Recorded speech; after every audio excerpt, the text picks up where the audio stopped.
মাইদার 51 নম্বর আয়াতটা খোলেন, 51 verse number 51। আপনি দেখবেন আল্লাহ পাক বলেছেন, বা'দা আউযু বিল্লাহি মিনাশ শাইতানির রাজীম, ইয়া আইয়ুহাল্লাযীনা আমানু, হে মুমিনগণ, লা তাত্তাখিযুল ইয়াহুদা ওয়ান নাসারা আউলিয়া, হে মুমিনগণ, হে বিশ্বাসীগণ, তোমরা ইহুদি এবং নাসারাদেরকে বন্ধুরূপে গ্রহণ করো না। কোন ইহুদি কোন নাসারাদেরকে? এরপরে আল্লাহ পাক বলেছেন বা'দুহুম আউলিয়া বা'দ, যারা কিনা একে অপরের বন্ধু। সারা বিশ্বে আপনি দেখবেন ইহুদি এবং খ্রিস্টানদের মধ্যে একটা গ্রুপ আছে, একটা দল আছে যারা একে অপরের বন্ধু। এই মুভমেন্টটার নাম হচ্ছে জায়নিস্ট মুভমেন্ট।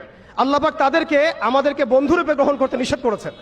আল্লাহ পাক বলেছেন বা'দুহুম আউলিয়া বা'দ, এরা একে অপরের বন্ধু।